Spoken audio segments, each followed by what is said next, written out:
Hello students, मैंने आपको disaster management और रोड सेफ्टी का लेसन जो है वो कंप्लीट करवा दिया 10 मार्क्स का। Now it is up to you to prepare it thoroughly. Now let us start the economics portion of your social science. So first question arise in our mind, what is economy? The activities related to production and distribution of goods. वो तमाम activities जिसमें हम कुछ चीज़ों को पैदा करते हैं या कुछ सर्विसेज देते हैं, तो उसको हम इकोनॉमी कहते हैं, जिससे हमारा रेवेन्यू बढ़ता है।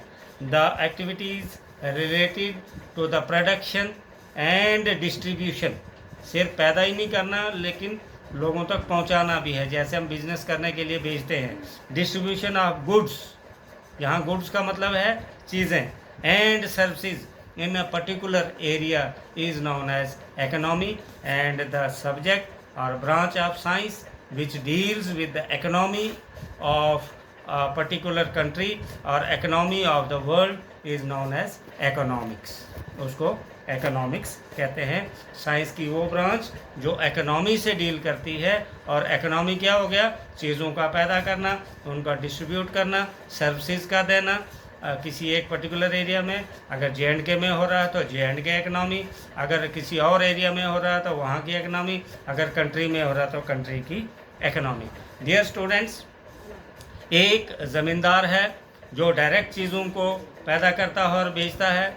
एक हो गया कि ज़मींदार से चीज़ें लेकर उसकी बाद में चेंज करके फिर वो बेचता है। और एक हो गया वो एजेंसी जो इन दोनों को सपोर्ट करता है। आइए उसको समझने की कोशिश करेंगे। वो है define primary sector, secondary sector and tertiary sector. Primary sector, secondary sector and tertiary sector. इसको पहला सेक्टर, दूसरा सेक्टर और तीसरा भी हम कह सकते हैं। प्राइमरी सेक्टर में कोई भी आदमी डायरेक्टली नेचुरल रिसोर्सेज का सेल करके तो पैसा कमाता है। फॉर एग्जांपल, हम सीधी फसल जो है उगाते हैं और फसल उगा के हमने फसल बेच दी। हमने मक्की उगाई, मक्की बेच दी, तो ऐसे लोगों को हम कहेंगे, ऐसा धंधा करने वालों को हम कहेंगे प्राइमरी सेक्टर। हमसे मक्की जो है किसी ने खरीद ली, उसने प्रोसेसिंग करके कॉर्न पॉप, क्या होता है वो चिप्स में जो आता है, कॉर्न फ्लेक्स वगैरह, वो बना दिए, तो उसने इसी को प्रोसेस कर दिया, वो सेकेंडरी सेक्टर हो गया। इन दोनों सेक्टर्स को, प्राइमरी सेक्टर और सेकेंडरी सेक्टर को, बैंक ने लोन दिया या किसी गवर्नमेंट एजेंसी ने असिस्टेंस दी या किसी संस्था ने ट्रेनिंग दी, तो उसको हम बोलेंगे तीसरे दर्जे का sector, that is tertiary sector. So what is primary sector? The sector which deals with mainly extraction and cultivation of goods from natural resources such as mines, lands, breeding of plants, animals, etc. is known as primary sector. Now what is secondary sector? The sector which deals with the processing and conversion of raw material. ज़मींदार ने धान पैदा किया, धान बेच दिया, ये primary sector हो गया। लेकिन दूसरे जो एक बिजनेसमैन आया, उसने हमसे धान खरीद लिया, उसने फैक्ट्री में जाके उसको चावल में कन्वर्ट कर दिया, तो चावल आगे उसने बेच दिए, तो उसको हम बोलेंगे इसने धान की प्रोसेसिंग कर दी। हमने गुंदम पैदा की, वीट पैदा की, और वो हमसे वीट खरीद के ले गया और उसका आटा बनाकर हमको बेच दिया, तो उसने वीट की क्या कर दी? प्रोसेसिंग कर दी, चेंज करके उसने आटा बना दिया, तो दैट इज़ सेकेंडरी सेक्टर। तो सेकेंडरी सेक्टर में क्या होता है कि प्राइमरी सेक्टर के जो कच्चा माल है, जो डायरेक्ट जो है फार्मर्स ने जो है प्रोड्यूस नेचुरल रिसोर्सेज से कलेक्ट किया है, उसको वो परिवर्तित करते हैं ताकि वो यूजेबल फॉर्म में बन जाए।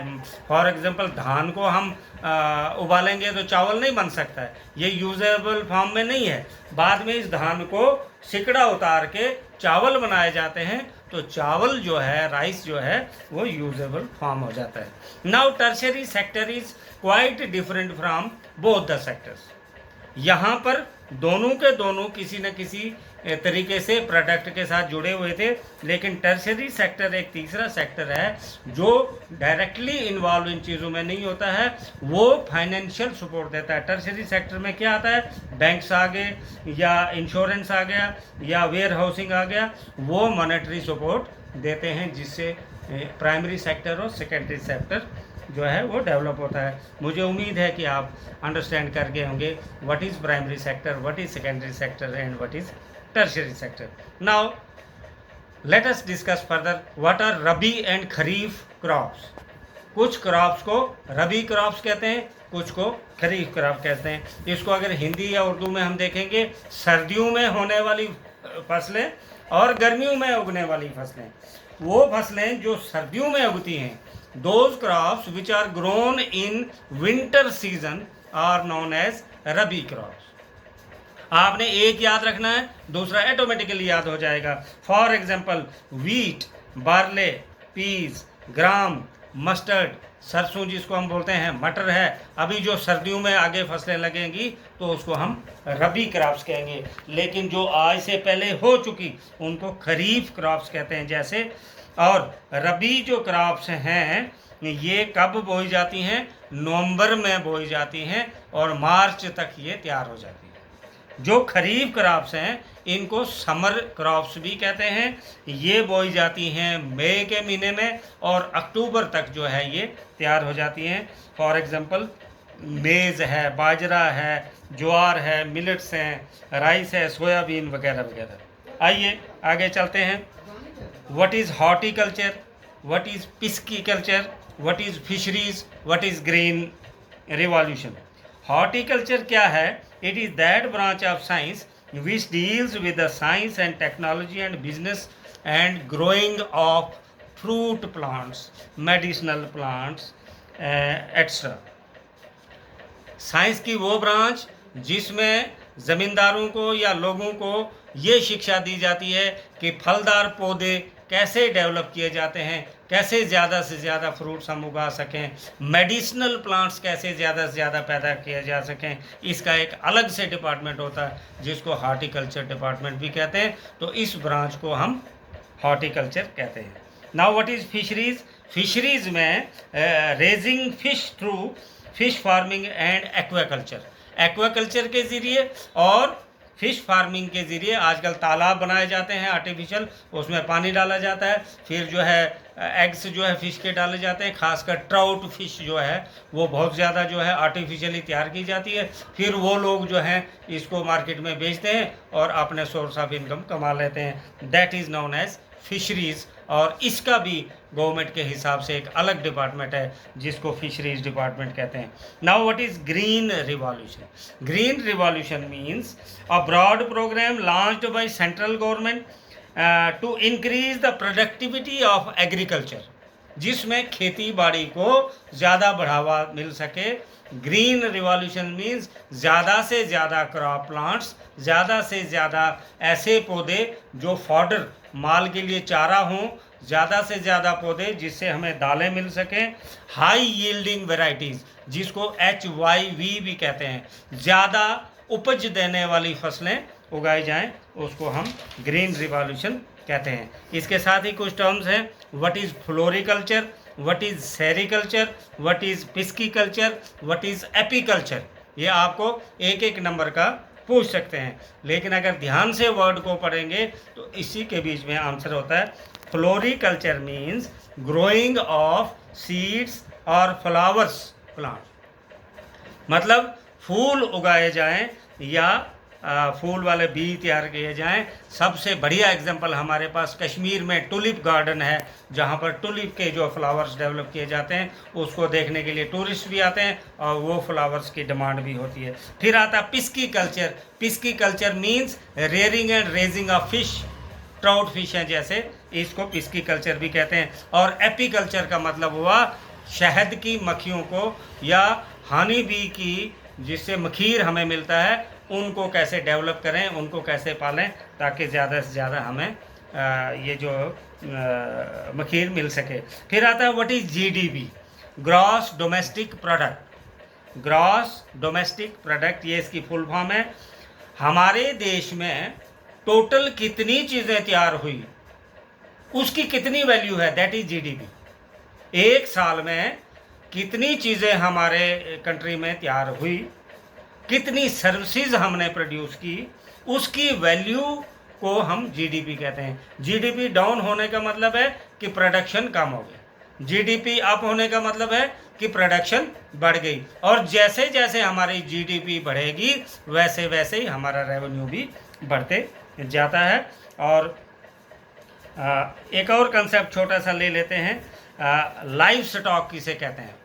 लाइफ स्टॉक किसे कहते हैं? लाइफ स्टॉक में आते हैं माल मवेशी, जैसे हमारे पास गाय है, भैंस है, बकरी है, मुर्गी है, मुर्गे हैं, इनको पालना, डोमेस्टिक एनिमल्स को पालने को लाइफ स्टॉक कहते हैं। अब इनको हम क्यों पालते हैं? जैसे भेड़ बकरी है, उसको हम ऊन के लिए भी पालते हैं, मीट के लिए भी पालते हैं। गाय है, हम उसको दूध के लिए पालते हैं। भैंस है, हम उसको दूध के लिए पालते हैं। मुर्गी है, उसको हम अंडे के लिए या मीट के लिए पालते हैं। तो ये जो एनिमल्स हमारे घर में होते हैं, इसको कलेक्टिव एक वर्ड में लाइफ स्टॉक कहते हैं। ये लाइफ स्टॉक को पालने से भी हमारा रेवेन्यू बढ़ता है, हमारी आमदन बढ़ती है। आजकल लोग सीधा ब्रायलर मुर्गे के पीछे चलते हैं और अपने घर में जो हमारा नेचुरल सिस्टम था वो हमने छोड़ दिया, जिसकी वजह से आज मुर्गे का रेट भी ज़्यादा हो गया है और अच्छी वैरायटी का मिलता भी नहीं है। दूसरा, हमारे एरिया में जम्मू कश्मीर में खासकर किस किस्म के फॉरेस्ट पाए जाते हैं, ये क्वेश्चन है आपको। हमारे एरिया में जम्मू रीजन में सब ट्रॉपिकल ड्राई डेसिडुअस फॉरेस्ट पाए जाते हैं। सब ट्रॉपिकल ड्राई डेसिडुअस फॉरेस्ट कहाँ पर होते हैं? जम्मू के निचले एरिया में। कौन से पेड़ होते हैं? जैसे खेर है, तहली है, कोको वगैरह है। फिर है हिमालयन मोस्ट टेम्परेट फॉरेस्ट, ये कहाँ होते हैं? कुछ पार्ट्स हैं कठुआ के, जैसे बनी है, उधमपुर है, रियासी है, रजौरी है, पुंछ है और चिनाब वैली, जिसमें ये डोडा, भद्रवाह, किश्तवाड़, रामबन आता है, इसको चिनाब वैली भी कहते हैं। यहाँ पर ये हिमालयन मॉइस्ट टेम्परेट फॉरेस्ट पाया जाता है। और फिर आता है कश्मीर में कौन से फॉरेस्ट पाए जाते हैं? वो है Himalayan dry temperate forest. Himalayan dry temperate forest, इसमें खास पेड़ हैं, देवदार है, पाइन है, बुदुल है, मैपल है वगैरह वगैरह। और लद्दाख जो सबसे ठंडा एरिया है, वहाँ पर कौन से फॉरेस्ट होते हैं? Forest in cold arid zone found in Ladakh, for example kikar extra. तो डियर स्टूडेंट्स, ये क्वेश्चंस आज हमने किए। These are very very important questions, very very interesting and very very simple to understand. ना तो कोई इसमें अंडरस्टैंड करने में ज़्यादा दिक्कत है और मज़ेदार भी है। मैंने बिल्कुल डिटेल में आपको बता दिया। मैं आपसे तवक्का रखता हूँ, उम्मीद रखता हूँ कि आज की वीडियो आज ही 10 बार सुन के आज ही आप याद कर देंगे, ताकि आपको एग्ज़ाम में कोई किसी तरह की दिक्कत ना हो। Thank you very much.